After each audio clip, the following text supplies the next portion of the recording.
Welcome to Colts Central Radio on the Pro Football Central Radio Network. Now your host, Tyler Brooke. What's going on, everyone? Welcome to Colts Central Radio, hosted by myself, Tyler Brooke. This is our first episode, and let me tell you, we got a pretty good lineup. We've got Darius Butler, cornerback of the Indianapolis Colts, and George Bremer, writer for the Herald Bulletin in Anderson, Indiana. For those of you who may not know me, I'm the featured columnist for the Indianapolis Colts with Bleacher Report and a contributor for Stampede Blue. Thanks for coming on the first show for Colts Central Radio. No problem, man. Thanks for having me. No problem. Yeah, with OTA starting up, we just thought we'd ask you some questions. First question. With the transition from the 4-3 to 3-4 defense, there were some growing pains in 2012. What have you guys been doing to prepare for this season? How do you think you guys will be better defensively? It's just the type of guys generally. We brought in a lot of guys that used to playing that 3-4 system, and obviously the coaches said that they are doing. So we'll just let you, get the best people on the field for the best matchup. But just try to see the main work on each other. The better it will be. All right, yeah. You guys also brought in some new faces in Greg Toller and Laron Landry in the secondary. What do you think the impact they'll have on the team? Huge. Brought in guys who are, proven playing this league. Like Toller, he's been expressive in OTA. Eric Walden, LeBron, there's a lot of guys who played a lot of down in this league and, made an impact. We're looking forward to them doing it here. That's good. We've noticed from the Colts Instagram that Greg Toller is in a boot. Is there anything to worry about there? I've heard he's fine. You heard he's what? I've heard he's fine. Is everything okay with him wearing the boot? Oh, yeah. I'm pretty sure it's, this time of year, you just want to make sure the guys are healthy. Going to training camp to going to season. So, a lot of things you don't really want to risk.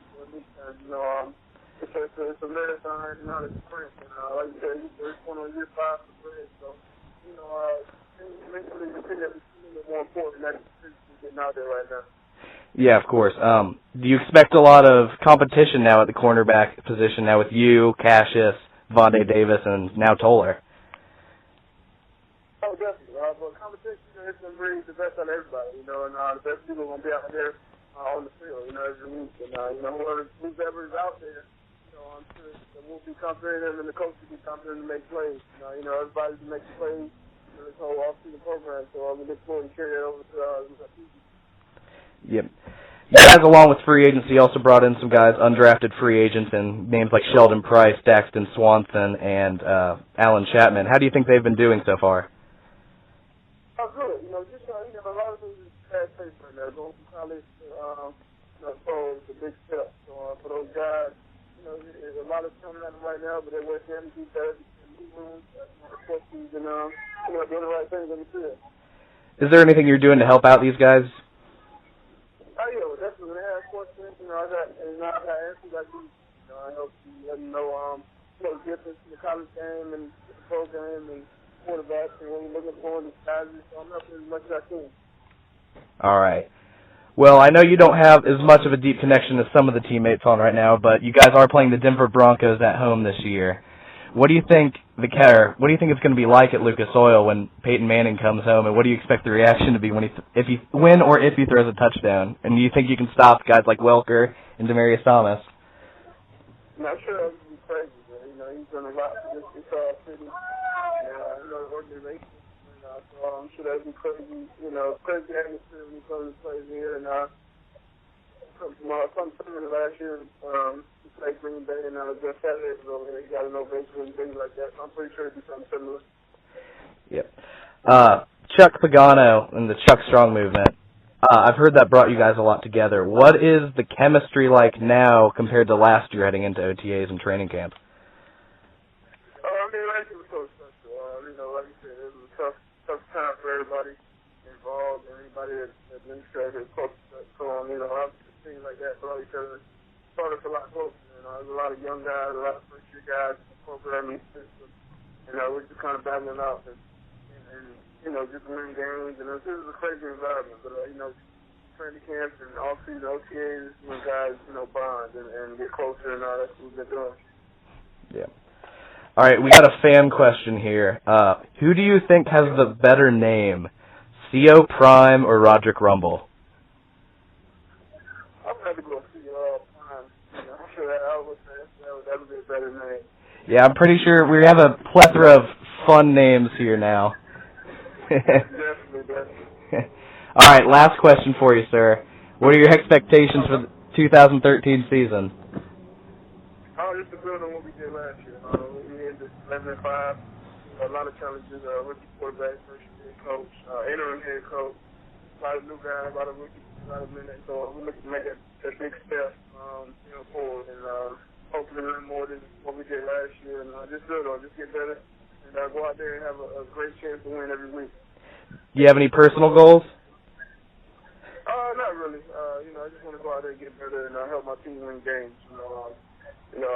I came in last year kind of got us to 5 week 4, and having this off season. So I hope to improve, better, during the season. But looking forward to helping my team win games. All right, Mr. Butler. Well, thank you so much for coming on Colts Central Radio. All right, man. Thanks for having me. All right, have a good one, sir. Thank you, Darius, for taking some time to talk to us. Up next is George Bremer, a good friend of mine, writer for the Herald Bulletin in Anderson, Indiana. If there's really one guy you should follow to keep up to date with Colts news, it's got to be George. All right, first thing I wanted to ask you, you've been president at OTAs. I want to know a little bit about how Luck and the wide receivers have been doing. It's been interesting because obviously Reggie Wayne, he's down in Miami working out on his own as he's been prone to do for most of the offseason. He's been here off and on, made it a couple times before OTAs began. So it gives some other guys some opportunities. It's interesting to see how many of those guys take advantage of it. But definitely Andrew Luck looks sharp. It looks like he has familiarity with this offense, which he obviously does from his time at Stanford. So you can see some of that. You can see the confidence in him. The biggest thing so far has been his connection with the tight ends. He's really thrown a lot to Toby Freeman, which I don't think should surprise anybody because they both obviously were stars in this offense at Stanford. And then Dwayne Allen, he's going to be a big part of that offense as well. So Dave really stood out. We did get to see DHB this week. He was kind of tweaked his hamstring, so he's being held out as a precaution during the practice that was open to the media. You get a chance to see him. And other than that, Griff Whalen's back out there. Looks a lot like he did last preseason before his injury kind of put him on the shelf. David Sabrina is another name I think a lot of people are familiar with from last preseason. Again, just kind of showing that maybe he can push for a spot. T.Y. Hilton seems to have a really good chemistry right now with Luck. He made a catch last week in the end zone at full speed. Still not really sure how he got both feet inbounds. It's just a great catch in the corner of the end zone. It seems like him and Luck are just throwing together more and more every day.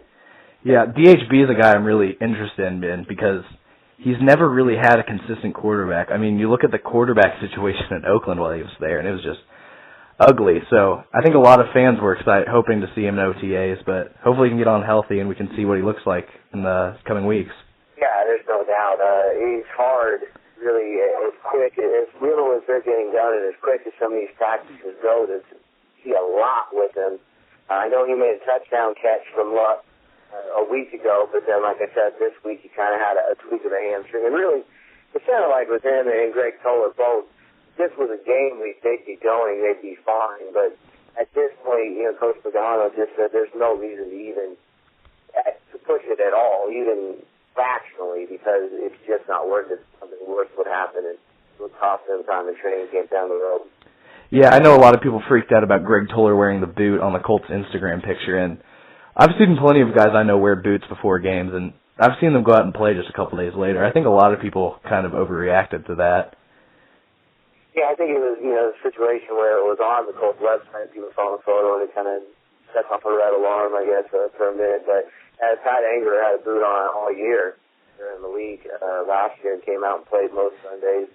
A couple times Terrell Freeman was wearing a boot on Wednesday and played on Sunday. And it's something I think even if the boot wasn't on this week, if it makes anybody feel any better, he wasn't practicing yesterday, but he was out there with no boot, so his progress in that is all, I suppose.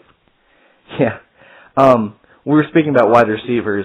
Two guys I was really interested in we picked up were Jeremy Kelly, the big dude, and then Roderick Rumble out of Idaho State. I could barely find film on Roderick Rumble, but when I watched, he had some crazy vertical speed, and he could really make some plays in the open field. I think it's going to be interesting with both of those guys because obviously Kelly's 6'5", 6'6". Yeah. He's a giant up there, and they haven't had that kind of an element. Chris Adams off and on last year in the preseason, but you really haven't had that kind of an element in this offense. It'll be interesting to see how he goes through training camp in the preseason, see if he can earn a spot. Roderick Rumble's kind of interesting. He's wearing number 11. He's about the same size, so every now and again when you first look up, you kind of see Donnie Avery for a second. And you remember, no, he's in Kansas City. But Rumble is, I think both of them are working hard. They've been there every day. They're putting the time in. Receiving group's going to be really one of the most interesting things to watch as the preseason comes around because they're only going to keep probably 5, maybe 6 of these guys, and there should be a lot of competition down there between Waylon, Rumble, Kelly. I think LeVon Brazil might be in that mix as far as having some competition, and then Nathan Palmer, who spent some time on the active roster, really briefly lead last year, and a lot of time on the practice squad. There should be some really good preseason competition on the wide receiver. Yeah, I got some undrafted free agent questions. I'm kind of curious. I've heard a little bit about Daxton Swanson and Sheldon Price impressing. Can you explain a little bit more about what they've been doing and then some other undrafted free agents that have caught your eye? Yeah, I think both of those guys, I think cornerback's in one of the spots that there may be position open. They're going to keep 5. There may be a chance for one of these guys to stick. Price, I think they seem very comfortable with him.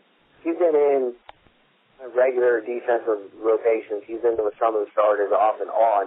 Not a lot, but again, it's one of those things that it's tough. There is no depth chart right now, obviously.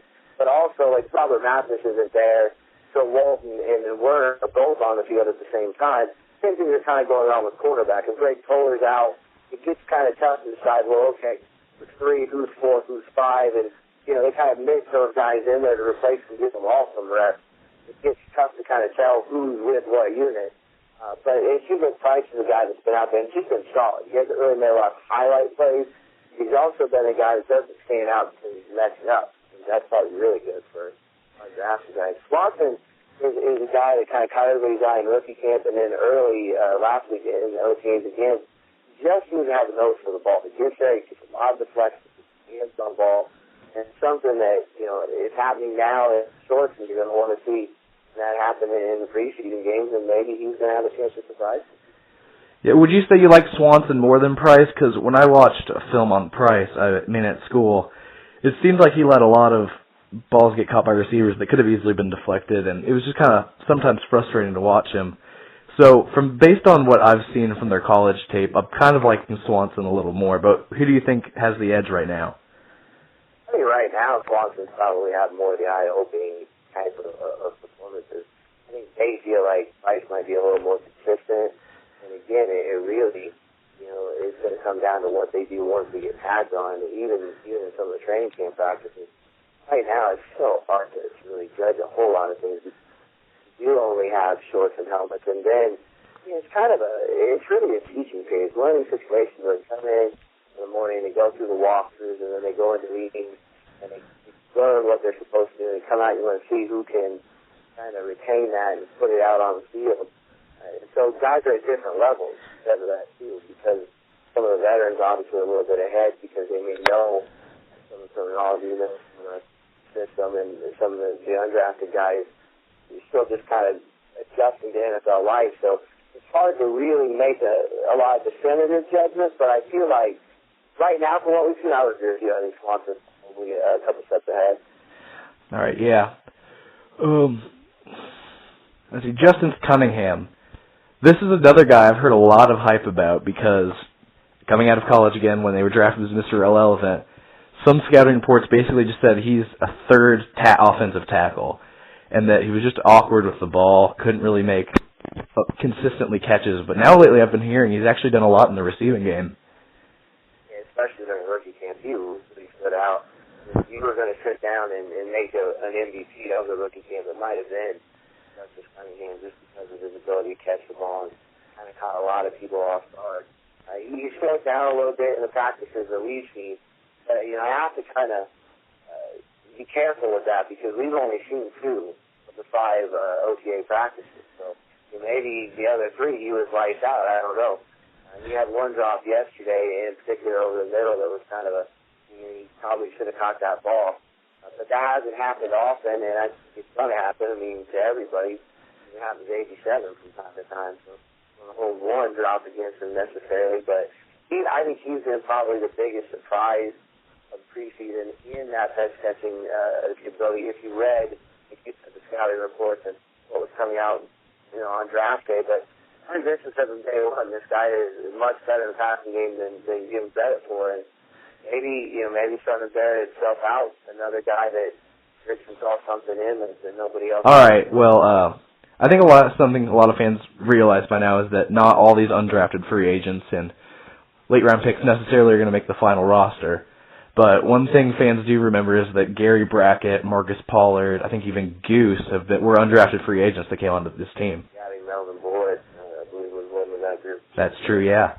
It's something that this organization has a lot of success with, and it's going to be interesting. I think there's been a lot of talk from Coach Pagano throughout the preseason. People asking, what's different now in your second year? And one of the biggest things is how this roster is constructed. There's so many people brought in by Ryan Grisham through free agency and through the last draft. That I think this team is going to be a lot more difficult to make this August than maybe it was last year when everything was brand new and kind of a clean slate. It'll be interesting to see. You saw a guy last year like Jarrell Freeman came out as was 4 or 5 years in Canada, and he comes in, Todd Anger breaks his foot in the first preseason game, and the next thing you know, Freeman's not just a starter, he's a leading tackler on this football team. I think it's going to be tougher now for somebody to get that kind of opportunity just because there's so much more depth. So the undrafted rookies, they've really got a climb ahead of them. I think you get the chance, like I said, I think Price and Swanson might have a shot to move to the depth at cornerback, and then I don't know how you want to classify Griff Whalen. He was an undrafted rookie past. I think he's got a chance to make this team because of his familiarity with the offense. Another guy coming out of Canada the Colts decided to bring in is Caesar Rayford, the 6'7", 267-pound outside linebacker. Have you got a chance to see him yet? Yeah, yesterday we were kind of waiting for Coach Pagano over by the door as the players were coming in to go to the locker room. He walked by, and he's a giant. He is absolutely huge. It was interesting to see him in person. He didn't get a whole lot of work yesterday, but he's only been here, 2 days, I think, 3 days. So really not a big surprise that he wasn't thrown in heavily right off the bat. But here's another guy that you just look at the sheer size, and you start to wonder, what can he do in terms of special teams, blocking kicks, things like this. And full well, that's how Gary Brackett made this roster. That's how Robert Mathis first made his name in Indianapolis, coming in on special teams, making plays in that area, and then earning time on the field in the regular defense and moving on. So I think a lot of these guys, and Rayford's one of them that really stands out, you got to get those special teams practices and make a name for yourself and earn a roster spot out. Yeah, I think, that's one of the things that a lot of people don't appreciate is special teams, because one big play can just turn a game around, and then these guys are working their tails off just trying to make a roster spot. And when they make it, you said guys like Mathis and Brackett, then they finally get an opportunity on this team. That's where their first impact really came in. You talk about one play turning a game around. Back at Week 17 last year, when the Texans took the lead for the first and the only time, A.J. Green comes through with kick return where he's completely untouched. Almost looks like a drag race for running down the middle of the field. And the game from that point on, completely all Indianapolis the rest of the way. That kick return changed everything, and I think that's something you see with, we're talking about some of the later round draft picks. You wonder if that's something you can see from Kirtland Williams, running back out of Utah State. He's got exceptional speed. He's probably going to be a third or fourth running back right now on the depth chart. Here's a guy that maybe can make an impact as a kick return, get on the roster, get on the field that way. Yeah, that guy's speed is incredible. Looking back at that Kareem kick, coaches love, especially special team coaches, just love to see a kick returner get a touchdown without being touched. And I see how quickly he got through the hole. And not that he was untouched, no one came close. I mean, he would have been down in flag football. That wasn't a turn. And I think Williams has that kind of speed. To know this O'Brien. He was an undrafted guy. As a Lindenwood, right? Lynch guy. Yeah. He's got really good speed. He's somebody who's kind of your eyebrows raised a little bit when you see him take. You don't know. This team has shown since Ryan Griffin's been here, the speed is a very valuable commodity with him. Maybe guys like that, maybe there is space for him. Maybe even just a year or two on the practice squad before they come up to the active roster. Who knows? Yeah. All right, now we got to talk about something near and dear to my heart as a former fullback in high school. I want to talk about the current fullback situation because we know the Colts are very rarely use fullbacks, but now in the situation where we have Stanley Havili, who we traded from the Eagles, and Dan Moore out of Montana. What can you say about either of those guys? They definitely are getting work. I'll tell you that. The fullback has been on the field. I would say, I don't have, obviously, numbers. I haven't charted it, and again, we've only seen two of the five packages, but I would say the fullback has been on the field 35 to 40% of the offense. Oh, wow. And I think a lot of times people thought, well, maybe put Dwayne Allen back there, let him, run out of that fullback spot as he did over the last year. That may still happen. I'm sure they're not showing even a fraction of what they're going to do when things really get rolling here. But so far, we've seen a lot of Dan Moore and a lot of Stanley Havili, and it's kind of what you expect from a fullback in that West Coast offense, coming out of the backfield, catching the ball. Both of them seem like they have the ability to do that very well. Obviously, how well they can block and pass protection, and how well they can wait for Donald Brown, Vic Ballard, and Ron Carter probably go a long way to whether or not they can stick on this roster. But I think at least one of them is going to be here. I wouldn't be stunned if they both make the roster just because, like you said, fullback is very important now in this scheme. It's a staple of the West Coast system. And I'm not sure how much of the West Coast system is going to be here, but there's enough of it that at least one fullback is going to be on this roster. Yeah, Stanley Havili at USC was great in the receiving game out of the backfield. And then at Philadelphia, it just felt like he wasn't getting used that much, but that's mostly because their quarterback was on the ground 90% of pass plays. But Dan Moore, though, kind of reminded me, he's kind of a do-it-all. He can run, he can be in pass protection, he can go out of the backfield in college.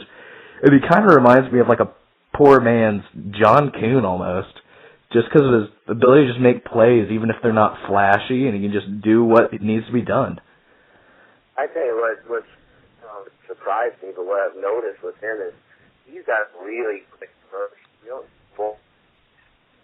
I don't know that he's that speed in the way that T.Y. Hilton has speed, but he can get ahead of steam going. And it seems like if he'll make a catch, and if he turns the corner and gets that first guy, he's downfield pretty quickly before the next is around him. And I think that's going to be interesting to see how that plays out when they're in pass, because a lot of times you wonder, with that outside linebacker he just got around, has gotten him, we can't really tell right now because they're not allowed to take him to the ground, and there really isn't any contact at all. It's just kind of tap, if anything, almost two-hand touch kind of a situation. So it's hard to say should he have gotten around that guy if they were in full pass, but I do know when he gets to the open field, it seems like he's moving a lot faster than you expect a fullback to move. Yeah, even at Montana, he played some tailback because they felt like they could use him as much as possible, and he really kind of carried that offense. I thought he was a featured back in college, and it really doesn't surprise me with what we've seen so far. And again, I think you have to be careful. You don't want to draw a whole lot of conclusions right now when everybody is just kind of in these OTA situations and there isn't contact, but you do get kind of a feel for a guy from time to time. And I know some of the guys that have been down there and covered this team for years, and some cases decades, you could tell what the Garrett bracket, you could tell what the Slumber take. Some of these guys that became surprises very quickly, even in OTAs, were people that you could see, hey, there's something about this guy, keep an eye on him. And I think there's a little bit of that with Dan Moore right now. Yeah. Mike Chappell recently reported that LaRon Landry's been absent from practices along with Reggie Wayne and Mathis. Now, Wade and Mathis are established veterans, but LaRon Landry is new to this team. What do you know about that situation? I don't know a whole lot. What I've been told and what I've heard is that this is a situation the Colts were aware of when he signed. It was kind of one of the, I don't know if it was actually in the contract, but it was clearly stated to them that, if you sign this guy, he's not going to be here very much during the spring. I know he'll be here June 11th through the 13th for the mandatory minicamp. That's probably the first time we're really going to get a look at him in Colts uniform. I know you can just look at his Twitter account. He's working out. I don't think there's any concern on that side of things. He looks like an action figure. But I do wonder about the scheme fit and what he knows and doesn't know. I will say this: he was in New York last year with Rex Ryan. Obviously, Rex Ryan, former defensive coordinator in Baltimore, same as Chuck Pagano. So there probably are some similarities between these two defensive systems. So a lot of terminology is going to be familiar with, but I do think, you want to get him in there, start communication with Antoine Bethea and the cornerbacks, and the quicker you can get that starting secondary together and working together as a unit, the better. But I think it's something that's going to have to wait for training camp for the most part. Yeah, I'm trying not to cause a panic with this, but and you don't want to certainly bash a guy that's not going to be there for voluntary things, because obviously he's working out, and obviously he's in pretty good shape. Yeah, there's no doubt about that. I mean, you don't need to look at too many photos to realize this is a guy that's in pretty good shape. And it kind of reminds me of one of my favorite stories I've heard about Edgerrin James. He used to always work out down in South Florida, as many of the Miami guys do. And somebody was kind of getting on him at some point about not being here for the preseason. He said, look, I don't know a lot. I didn't go to school for the longest amount of time, but I do know what voluntary means. And I think that's kind of the situation now, the definition of voluntary. Obviously, voluntary in the NFL isn't always truly 100% voluntary, but I think there is that veteran's privilege. You see it with Mathis, you see it with Lane, and Ron Landry kind of got grandfathered in, even though he's new to the Colts, he's not new to the NFL. And I do, and I think I appreciate where you're coming from. I think there is some reason for concern, because you would like to see somebody who's not been here come in and, like I said, get that communication down with the Bethea, get that communication with the coaches. But it's something that the Colts were aware of, from what I've heard, and so it's something that they were comfortable with. And we'll see what happens with it going forward. Yeah, exactly.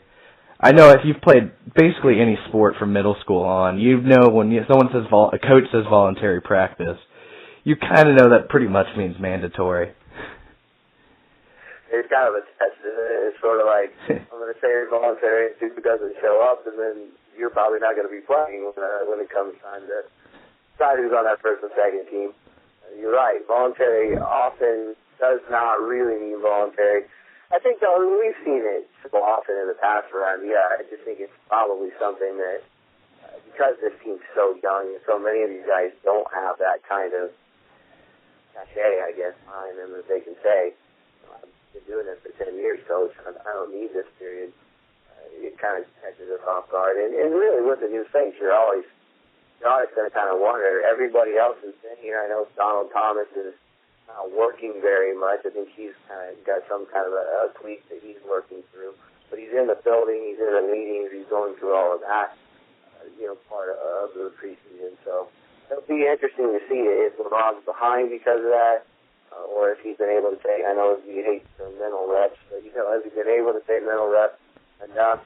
I guess it really comes down to how familiar he is with this defense and with some of these players. I know he and Antoine Bethea have the same age, and they're pretty familiar with one another, but will that translate to on-field chemistry? Kind of got to wait and see. Yeah, all right. Last question we got to talk about is Bjorn Werder versus Eric Walden, because this is something a lot of people want to know about, because obviously when you take someone in the first round, you usually expect them to start. But we brought in Eric Walden for 4 years, I believe $16 million. And so now there's that situation. What do you know so far about that?